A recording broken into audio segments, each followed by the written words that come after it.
Good evening, everyone. I now call to order the Tuesday, July 8, 2025 meeting of the City of Sugar Land Planning and Zoning Commission. Good evening, folks. Good evening, commissioners. Let's get down to business, starting with item 3, public comment. Do we have anyone signed up for public comment this evening? No, Chair, we do not. We will move to item 4A, consideration of an action on the minutes of the June 26, 2025 meeting. Commissioners, you've got the minutes in your packets. Any discussion or motion? Motion to approve. I've got a motion to approve by Vice Chairman Landine. Is there a second? I've got a second. Sorry. Any other discussion? All right, and just if you're watching at home, we've got new voting software, so this ought to be interesting. All right, if you'll please vote at this time.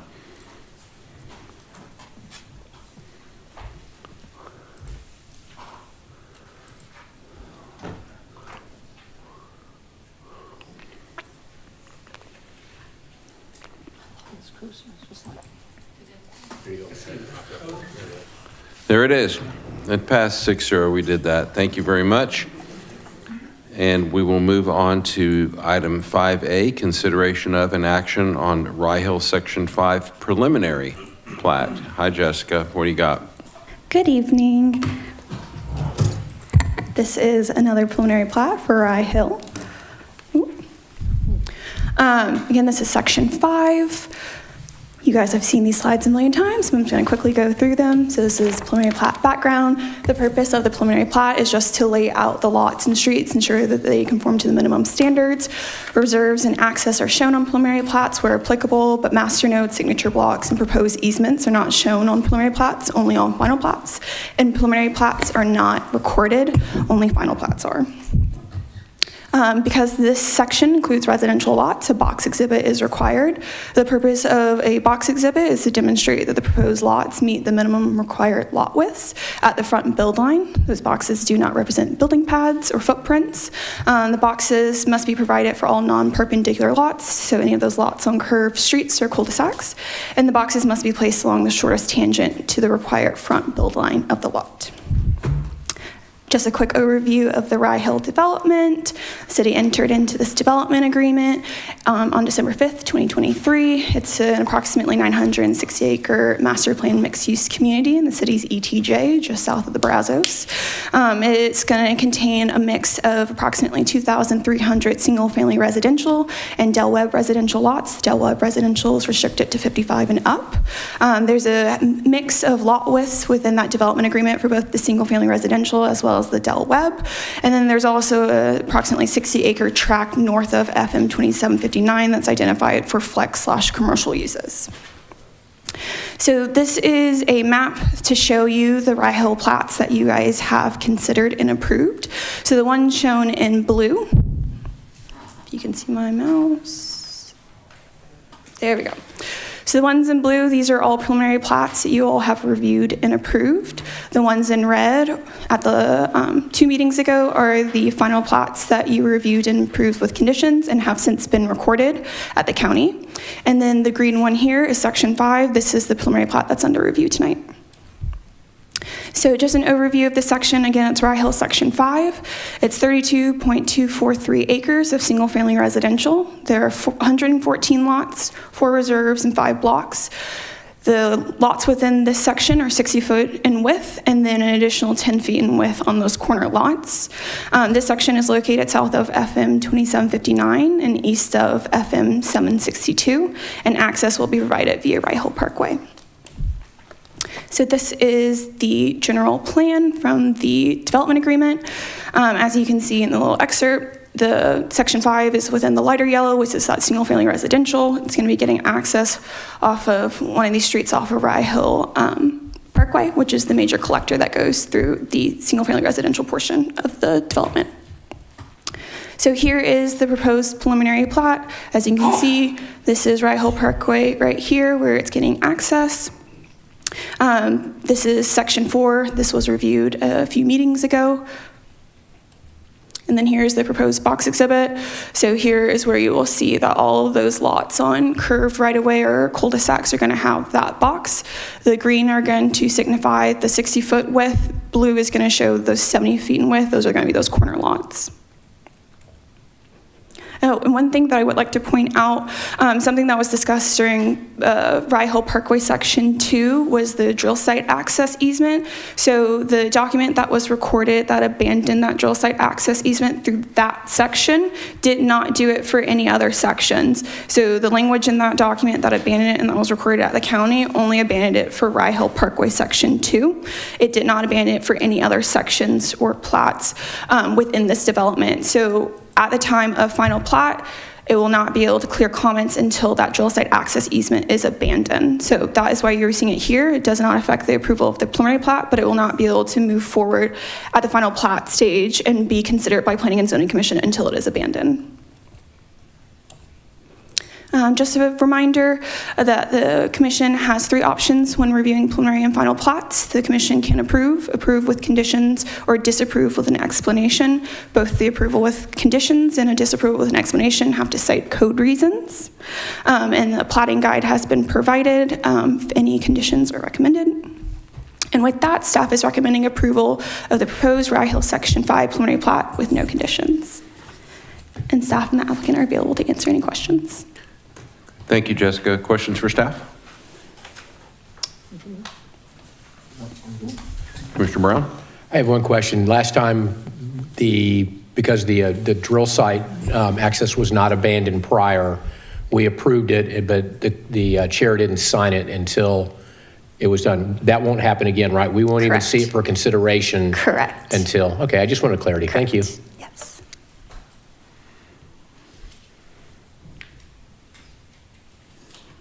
By the way, I do want to be very complimentary of city staff. When I went in the other day to sign it, it was all very well laid out. I had I had the plat that needed correction. I had the plat with corrections. I had a list of the things that need to be made. I realize I'm off topic, Counselor, but anyway, I'm complimenting staff on that. And we don't have that situation here to tie it into an item on the agenda. So Thank you. thank you. Any other questions for staff? Motion to approve. I've got a motion to approve by Commissioner Brown. Is there a second? I'll second. I've got a second from Vice Chairman Landine. Any further discussion? Please vote.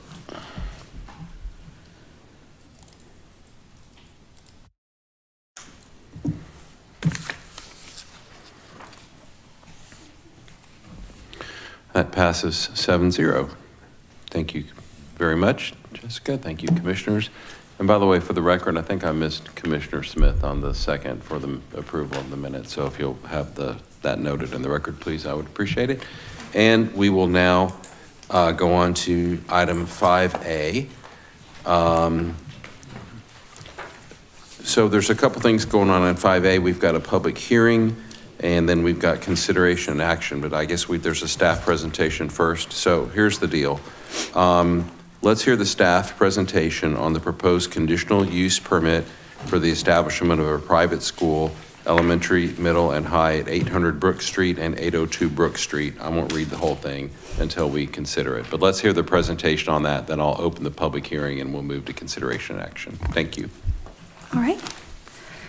So again, this is a conditional use permit for a private school. Since it's been, I think, about 2 years since the commission has reviewed a conditional use permit, I want to provide some background on this type of application. So the purpose of a conditional use permit is that it provides the opportunity to review detailed plans for a proposed development to determine whether the use is appropriate for the site. The role of the commission is to consider potential impacts on adjacent properties in the community, including traffic, noise, compatibility, and land use intensity. The commission may recommend, and the council may impose reasonable conditions and restrictions in the granting of conditional use permit to mitigate any adverse impacts of the proposed use. So the application tonight is for, again, a private school, elementary, middle, and high, for Logos Preparatory Academy. The proposed site is located off of Brook Street to the west and then south of Camellia Street. The site is approximately 23.2 acres. It's zoned business office district, as well as the surrounding properties are also zoned business office district, or BO. So the Logos Preparatory Academy is currently in the process of purchasing this property, purchasing a portion of it from Faith Lutheran Church, as well as a portion of it from the bridge, which, going back to the aerial, You have Faith Lutheran right here and the bridge here. Currently, Logos Preparatory Academy already operates a small portion of their school at Faith Lutheran, but they are looking for a new campus, so that's why they are in the process of purchasing this land. The proposed conditional use permit before you tonight is for phase 1 of the development of that new campus, which includes a 3-story, approximately 60,000 square foot academic building, a 1-story, approximately 9,000 square foot cafeteria with an outdoor pavilion, a multi-purpose playfield, surface parking, detention facilities, and the renovation of the existing gym building that's on Faith Lutheran's property. The current enrollment for Logos Preparatory Academy is 595 students, with the future enrollment projected to increase to 976 students at the end of phase 1 of their new campus. The academic schedule is proposed to be split between a Monday, Wednesday, Friday, and a Tuesday, Thursday schedule, with a maximum attendance of 596 students expected on the Monday, Wednesday, Friday class schedule. I do want to make a quick correction in the staff report. It did say 536. That is the expected peak volume of Monday, Wednesday, Friday, but the max number of students is 596 with all the classes that are proposed on those schedules.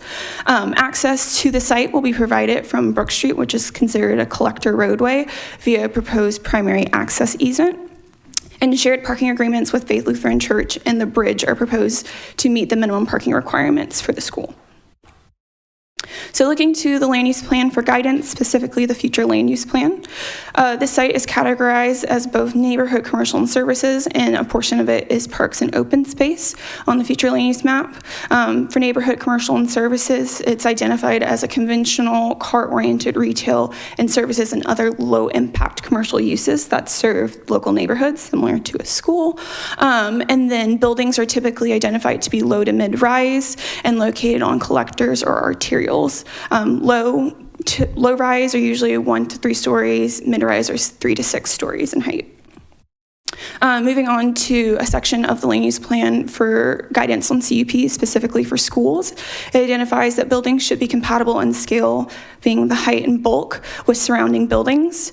Outdoor play areas should be located on the site so as to limit the noise impact to adjacent properties, and the number of students should be evaluated to ensure the site is appropriately sized, and a maximum number is typically set as a condition of a CUP. A site plan showing the location of the buildings as well as a queuing plan are required to ensure all queuing, drop-off, and pickup takes place on site and does not spill over onto public right-of-way. So this is the site plan. This is the updated site plan that you all have been provided a larger printout of. Just some minor edits were made from the one that was provided in the staff report.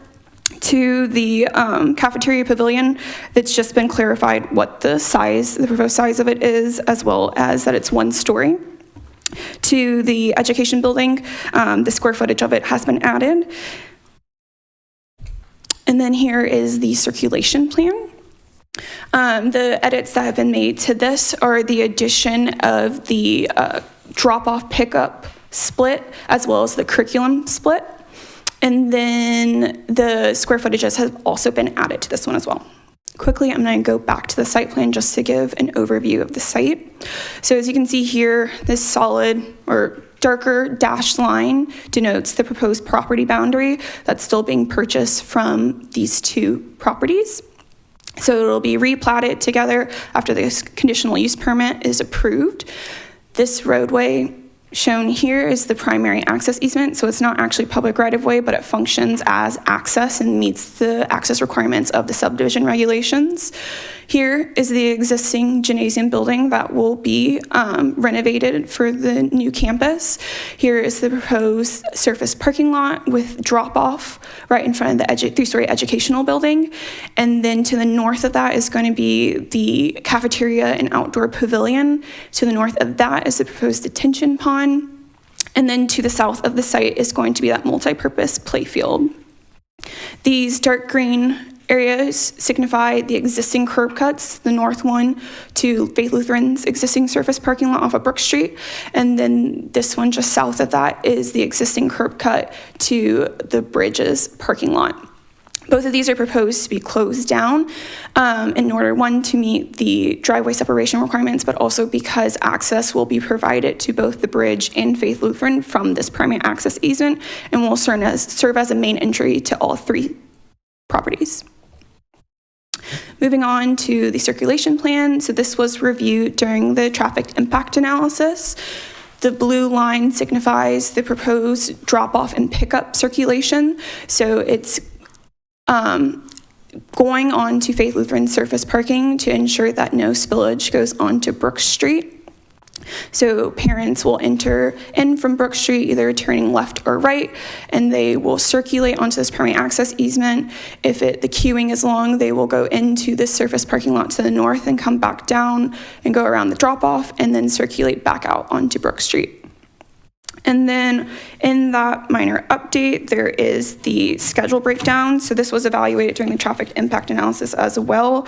It shows that kindergarten through second grade, it has the drop-off times and pickup times. Their curriculum is based on a Tuesday, Thursday schedule. Grades 3 through 5 has their drop-off and pickup times. Their curriculum is also on a Tuesday, Thursday schedule. And then grades 6 through 12, it has their pickup and drop-off times with their curriculum being Monday, Wednesday, Friday. So here are renderings that were provided by the applicant for the proposed school. So I'm going to quickly go back to show you the location of this rendering. So this is the perspective from right here on the site. So this is the proposed 3-story education building. This is the existing gymnasium. Here is the drop-off, and here is the surface parking lot that's proposed. And then here is a view from the north. I will go back quickly to the site plan to show you that this view is from right here to the north of the school. So as you can see, there's an outdoor pavilion, the cafeteria, and then this is the north side of the education building. And then here's perspective of the multi-purpose field going back. So this perspective is taken from, I believe, right here. Here's the education building, here's the bridge. One thing that I do want to note is that these are renderings just to provide a perspective of the proposed buildings, but they're not proposed to be part of the ordinance. Because this is a public hearing for a conditional use permit, there are notification requirements. Mailers have been sent to property owners within 200 feet of the subject property. Within the staff report, there is a map showing all those properties that are within 200 feet. A notification has been published in the newspaper as well as on the city's website, and a courtesy sign was placed on the property along Brook Street notifying passing cars of the public hearing. At this time, staff has not received any inquiries and is not aware of any opposition. Just a few points for consideration. The proposed buildings are compatible in scale with the surrounding buildings. To the north, there is an independent senior living facility that's about 4 stories in height. The bridge, I believe, is just over a story, maybe close to 2 stories, and then Faith Lutheran is 1 story. The tallest building proposed in this phase is 3 stories, and that's that education building.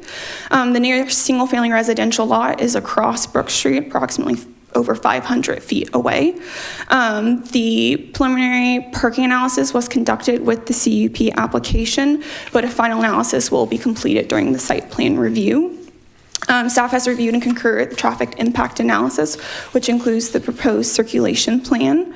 The maximum number of students proposed on site at one time is 596 students, which is going to be on that Monday, Wednesday, Friday schedule. And any future phases of this campus will require an amendment to the conditional use permit. So all that's proposed right now is the only thing that would be approved with this conditional use permit. So with that, staff is recommending that the commission holds a public hearing followed by consideration action, and staff supports a recommendation of approval to members of City Council for the proposed conditional use permit with the following conditions: that the site is to be developed in accordance with the attached site plan and circulation plan, the ones provided tonight, and that the maximum number of students on site at any time is 596. The applicant is here, and I believe was going to provide a little bit more information. Additional information is needed. Or if you just want to wait if they have questions. Okay, all right. The applicant is available to answer questions as well as staff after the public hearing. Thank you. Okay, at this time, We'll go ahead and open the public hearing. We will receive and hear all persons desiring to be heard on the proposed conditional use permit for the establishment of a private school, elementary, middle, and high at 800 Brook Street and 802 Brook Street, further described as 6.0024 acres located in the SM Williams League A-97 and 17.1949 acres located in the SM Williams League A-97 and Alexander Hodge League A-32, Fort Bend County, Texas, located west of Brook Street. Do we have anyone for public hearing? No, Chair, we do not. Going once? Does that entice anyone to speak? Going twice? All right, I will close the public hearing and we will move on to consideration of action of the recommendation for the proposed conditional use permit that I previously described. I'll call it when we vote if that's okay. Questions for staff? Or the applicant? Mary, go ahead. Thanks for the presentation, Jessica. I'd like to understand a bit more how the traffic study was done to understand that flow. I'm very familiar with that additional parking lot that's put in play, and I don't think you can get any more than probably 20 vehicles in there. Absolutely. I'm Robert Wilson, Assistant City Engineer. So part of the traffic study was looking at that maximum queue length. So the maximum queue length that was calculated in the study is about 1,000 feet. So that has to do with the throughput of traffic that they can get through the site, as well as the kids out into the site or out into their cars and get them back out, as well as the loading that's coming off as people are arriving. With that, there's approximately the 1,000-foot queue length, and what they're providing through this circulation plan that you can see on the screen here is about 1,600 feet in total length. So was there any thought that you're going to need a policeman to let people in and out from the entrance off of Brooks, given Brooks is a fairly busy street? So part of the traffic impact analysis looks at the level of service for those intersections, and the level of service for those intersections is no more than a C under the build conditions, which is which the city's acceptable level of service is a D on those roadways. So that's looking really at the amount of time that a car would have to wait to be able to get back out. With the way that Brook Street operates right now is under a level of service A, which is a 10-second delay or less. So there's not a concern of somebody getting into the site that would necessitate a police officer to Did you control take into traffic. consideration when the school might be having an activity at the gymnasium, not necessarily a school day, but like on a weekend where the church may be using that particular parking lot as well? So typically the traffic looks at the maximum weekday periods. So it's looking at that maximum use during that rush hour school use, as that's the highest intensities that they see. The other question I had too, given that they're taking up this green space behind here, I'm aware that, and I don't know whether it's sponsored by the city, but there is a soccer league as well as a football league. They usually have 4 or 5 fields back in there that they play on the weekends. Is that now going away and then they need to find someplace else now to go play? I'll let the applicant speak to that. We're currently having to go, I'm Rick Goolsby. I'm the chairman of the board for Logos Prep. And thank you for having us tonight, by the way. We actually have been contacted by those. The soccer organization appears to be dwindling. So I'm not sure that they're going to have a long-term need anyway. But the I-9 Sports currently has weekend activities there on the fields. And I'm actually scheduled to have a conversation with Jason, I forget his last name, but he owns I-9 Sports sometime later this week. And, if we want to make sure that we're maximizing the use of the gift that we pray that God continues to move forward to give us. So if there's an opportunity for others to use it, then we want to make sure that as long as it doesn't conflict with our plans for usage, then we would certainly entertain making it available to others. Thank you. Hippie? Just one quick question, this may be a dumb question, about nighttime events. Is there any concern about, I get the maximum number of students during the weekdays, but would there be any need to have a nighttime event where there would be more than that And then there's a second part to that, if you want to address that part.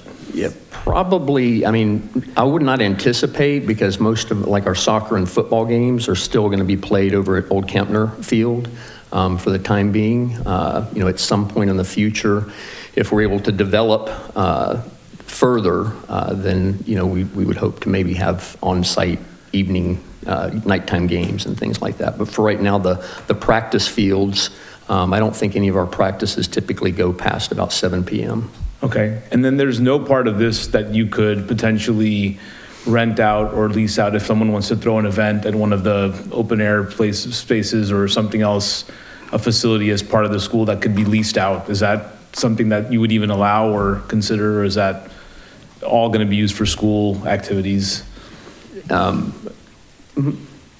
So, I mean, I think there's, if I may, with your permission. Sure. I think there's I'm hearing two questions there, right? One is, would the facility be open to leasing it out? And secondly, does there need to be something in the CUP Right. for that? Yep, you nailed it, yep. So currently, in the way that it would be written in the ordinance, is that the site has to be used and developed in accordance with the use. So that would be a private school, elementary, middle, or high. I don't know if you want to speak to your school's curriculum or a little bit more to propose, What, just in terms of helping them to understand the university model school versus? or just how the campus will function. Okay. Yeah, for those of you not familiar with the University Model School, as was indicated in the CUP, our elementary kids are in class Tuesdays and Thursdays, and our high school, or junior high and high school are in class Monday, Wednesday, Friday. And it's a university model in that kids can choose the numbers of classes that they take. So, and in fact, you know, with the drop-off and pick-up times, the reality is that depending on what courses the students are taking, they may end up being picked up earlier than the standard kind of pickup time at 3:30 or 3 o'clock. And so, you know, there's a lot of flexibility there. The CUP, or the traffic analysis, was done based on the future, you know, maximum potential students that the building is going to have. And so, you know, we had to really align the numbers with more of a conventional type of model, just for presentation purposes. But it's really very dynamic in terms of students coming and going and the times that they're picked up and dropped off. Does that clarify? I have a couple questions myself, but are you good? I'm good. Commissioner DeWood? Some follow-up question from Mary's question. You said that there would be a maximum 596 students in the future, and the traffic study said that this is a queue lane of 1,000 feet. Mm-hmm. Is that 1,000 feet or less? So the 1,000 feet queue length is based on the maximum peak volume of 536 units, which is the anticipated total number under that afternoon peak. So in a queue lane, it's 20 feet per car, right? Correct. So at 1,000, you're estimating 50 cars to queue.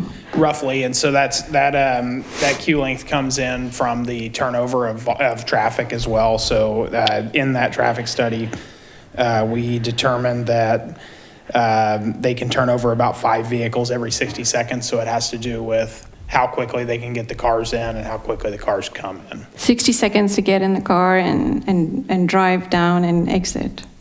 So that not necessarily to exit, but to get through the queue. So that's starting at this pickup point. Oops, sorry, starting at the pickup point. I can't see Here. the cursor.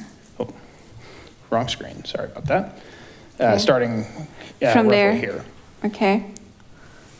So they've already picked up the student, and now they're just trying to So then they come around, and that's 1,000 feet. So 50 cars So- can line up to merge on Brook Street. Is that what you're saying? So they could line up starting here and then coming back around through the parking lot and all the way back to Brook Street. It's 1,600 feet. Yeah, you're going in the wrong direction. So they would pull in and they would track in around the parking Go lot, around, yeah.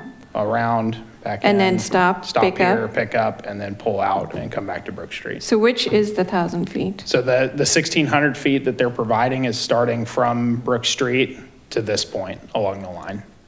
Okay, and then beyond where your cursor is 1,000 feet? to come I'm not back? sure what that length is. We don't look at the exit length. The queue Okay. length, maximum queue length is how many cars would stack up, so that would be in that 1,600-foot area, a maximum of 1,000 So feet. 50 students, one per car, 50 students every 60 seconds. So it's 5 cars per 60, so it comes off of a addition, a subtraction, and then the difference in how fast they can serve. And you don't anticipate needing an island at that driveway? So it's a right in and left out, and they're sort of separated and... We don't, due to Brook Street has those lower volumes, and there's a larger roadway to Brook Street, so they can safely make those left-hand turns. Okay, and then when they're inside, this is a single lane, right, each direction? Yes, sir. Okay, thank you.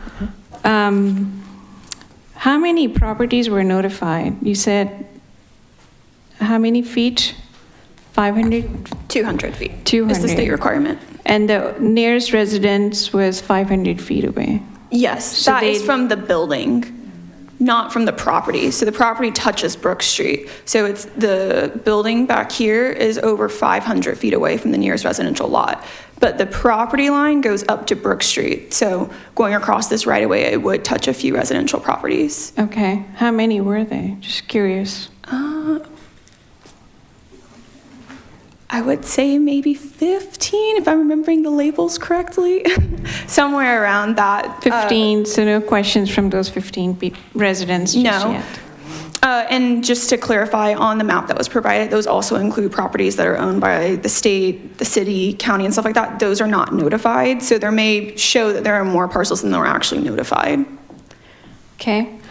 There's this shaded area on the backside and does have the property line drawn around it. Is that an easement? Or what is that shaded area on the backside? I'm not aware of what that is on the property.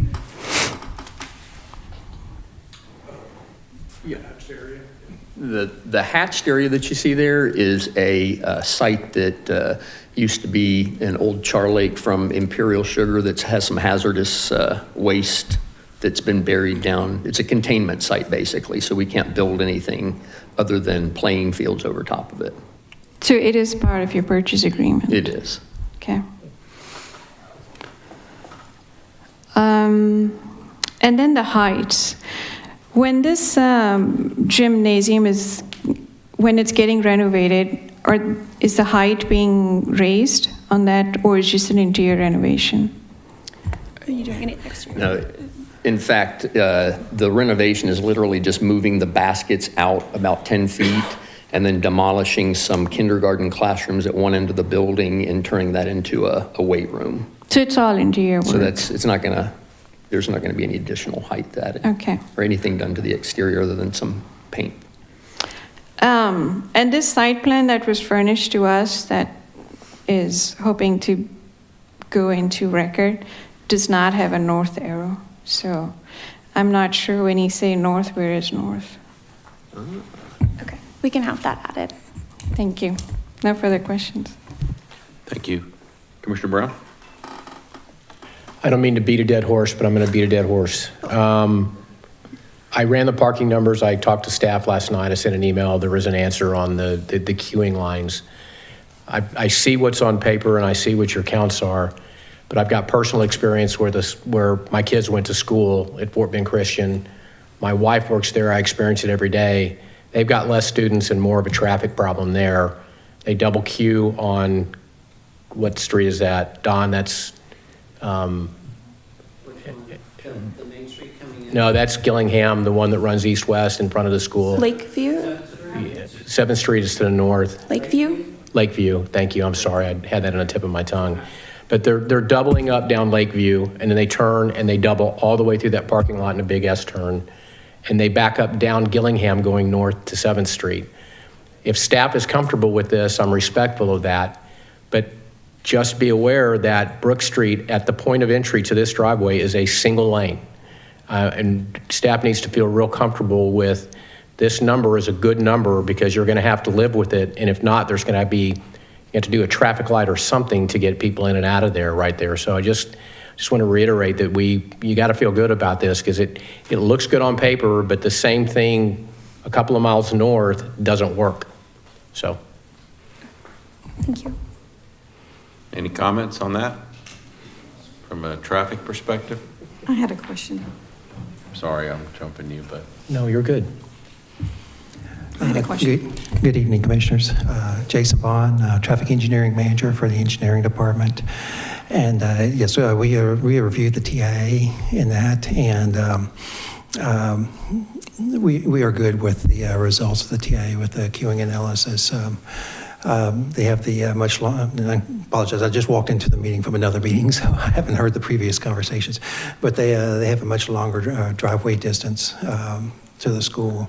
However, with the increase in students, one of the things is they're working with the Faith Church there to add that additional queuing in that circulation throughout the parking lot, which Robert, I believe we came up with is about 1,600 foot of queuing space, and they're looking at most 1,000 foot, estimated 1,000 foot queuing. So they have, with that circulation, they have more room if needed for additional queuing. But the TIA analysis showed that with this plan that the queuing would not spill out onto Brook Street. And I guess just to wrap it up, the city would be in a position if, you get this built and we're happy about the school. We're not looking for ways to not do this. We're just concerned about traffic. The city's prepared to go to pivot to Plan B if for some reason this doesn't work and we end up with a queuing issue down Brook Street. That's my question. I guess with that question, we would have to evaluate at that time, but based on the traffic analysis, and that it's not anticipated to spill on the Brook Street, but we would have to reevaluate at the time. Okay, thank you. Sure. And if you just state your home telephone number for the record. No, I'm joking. I'm joking. Sure. I was going to route any queuing complaints directly to you. No, I'm just kidding. I am one of the persons that receive it. I'm just joking. have a quick Commissioner question. Patel has a question. Taylor, I'll come to you. Two questions You're I good? have. On the queuing in the parking lot, so question one is, how would people be reversing when there's cars coming through there? And second question, how many juniors and seniors have cars? I guess for the first question on reversing, with discussion with the TIA consultant and working with Church, it would be for a certain time period with queuing, and typically it's like a 20 or 30 minute period. And Wouldn't it be the same time when the school is released? Yes, and that with the I see that as a problem. Because I've gone through traffic issues when you're dropping off, and especially in high school. If there's kids driving, juniors and seniors, and you've got the younger kids being picked up, I could see that being an issue. Okay, I'll let you. So, one thing to remember if you're comparing it to Fort Bend Christian is we are dropping off at different times. They're dropping off and picking up kind of all at the same time, right? And then we do have shared parking agreement with the bridge as well. So, and we only have 26 spaces in the Faith Lutheran lot that are kind of dedicated to us. So, our students, our high school students, juniors and seniors are more than likely going to be parking over on the bridge property that's not anywhere near the queue. Yeah. And we've talked with the Faith Lutheran people too. They had some concerns initially with, with the idea of us queuing through their parking lot, some of the same for the reasons that you just cited. And, we basically help them to understand that, we're just talking about 30 minutes at the front, 30 minutes in the back. And yes, there could potentially be some issues there if there was maybe a staff member from Faith that was parked in the parking lot. And we just kind of agreed that we're going to work together. And if we need to come up with some other plan for them to park over in the bridge portion or in our spaces, then we've got great relationships with both, or we wouldn't be, talking about this. So that we can work through those as they might come up. Anything else? Answer? Thank you.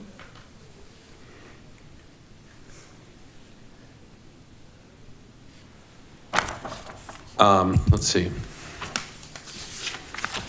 So, a couple questions. See, you have students on this campus right now, is that correct? Just start K through 2. How many students is that?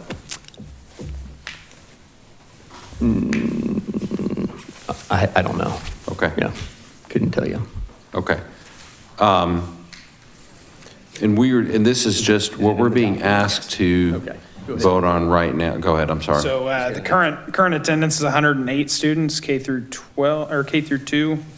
And then looks like they're bringing over 320 high school students. Okay, yeah, I'm trying to figure out the net, like how many cars are queuing right now without this versus how many would be added in. I assume y'all looked at that. Is that a yes? Traffic? Yes, that's Yeah, correct. great. Okay, good. I hadn't thought about asking this until you brought it up, but you're going to have your students who drive are going to park at the bridge parking lot? Is that right? I'm assuming that, based on Where- some of the challenges that they might have parking in the Faith parking lot if everybody's leaving at the same time. Do you have a high school currently? Yes. Do you require your students that drive to get permits, parking permits? No.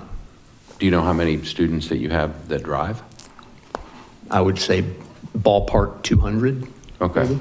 And the plan is for them to park at the bridge, right? Right. Because there's no other Well, place. you know what, 200 is way overestimating. We've got 230 high school students, so maybe half of those drive.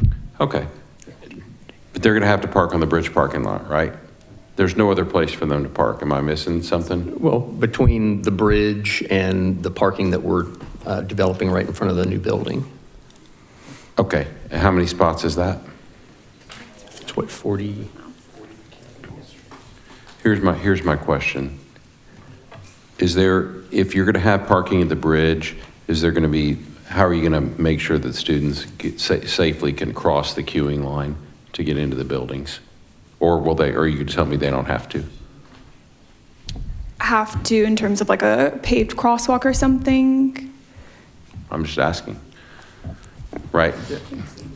Well, right now, they all park at Sugar Creek Baptist, and the queue runs right in front of the Okay. school. So I would, and we do typically have anywhere from 3 to 5 staff members who are out there directing traffic and, That was my next question. So it sounds like from a traffic perspective, not required to have anything, but you've got folks on staff right. that monitor, pick They're up loving and the drop kids off. as they're coming You in, have and parents they're- that volunteer Right. for Carline. Do you have stuff like that as well? Right. It works pretty well where you have it now. You know, so Yeah. far as, right, human nature dictates. Okay. Very good. I have no more questions. Thank you. Anything else? Okay, let me call it first, and then I'll happily receive that. We will move on to consideration of I'm sorry? We will move on to consideration of an action on a recommendation for the proposed conditional use permit for the establishment of a private school, elementary, middle, and high at 800 Brook Street and 802 Brook Street, further described as 6.0024 acres located in the SM Williams League A-97 and 17.1949 acres located in the SM Williams League A-97 and Alexander Hodge League A-32, Fort Bend County, Texas, located west of Brook Street, to the members of City Council. I've got a motion to approve by Vice Chairman Landine. Is there a second? Second. I've got a second from Commissioner Brown. Excuse me, just, is it a motion to approve with the conditions recommended by staff, or just a motion to approve? It is well, hold on, good question. It's a recommendation of approval for the conditional use permit. What is your question? There is a Conditions. condition. They With don't what? have- Look at these conditions. With these conditions.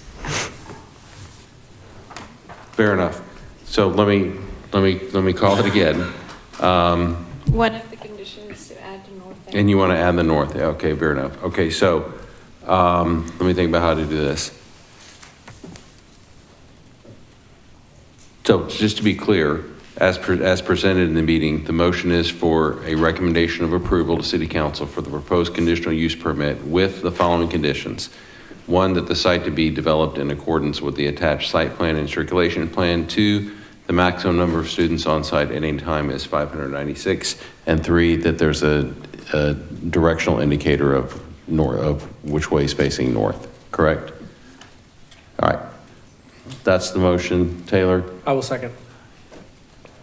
Oh, It's your Sorry, motion. my Did I motion. correctly state your motion? Could I ask legal a question? Regarding the north arrow, is it direction that it's added or a condition of the conditional use permit? Well, it's that it's added to the site plan. Okay. Okay, I just want to make sure that when it goes to council, that it's not the condition that goes into the ordinance, that it's direction to No, add it. It's that it's noted on the site plan. Okay. That was the request. Okay. Okay, that's the motion. Second, good. Any further discussion? All right, please vote.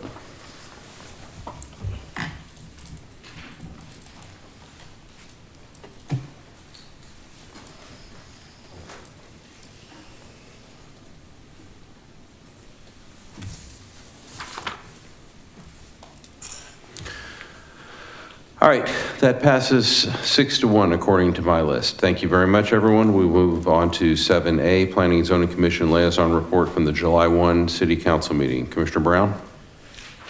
I attended the meeting that day, and there was nothing that had anything to do with anything that came from this commission. Thank you, sir. 7B, City Staff Report. Lisa? Good evening, everyone. Thank you for your time this evening. So looking ahead to your next meeting, which will be on November 3rd. No. Yeah, July 24th. Thank you. We're in the month of July already. It's hard to believe. But we'll have 2 plats that will be with you. There'll be final plats. And then another conditional use permit for another school expansion. So, we're in the school expansion business. So on that one, will that be public hearing and consideration it'll and be action the available same for, night? Yep, if that's the pleasure of the commission. If there aren't any additional follow-up items or things for us to research to bring back to you, we'll put it on for possible consideration and action. Yeah, Okay, anything else? that's all. Thank you. Thank you. Any further business? Motion to adjourn? Got a motion to adjourn by Vice Chairman Landine. I'll second it. That motion passes. We are adjourned. Good night, everyone.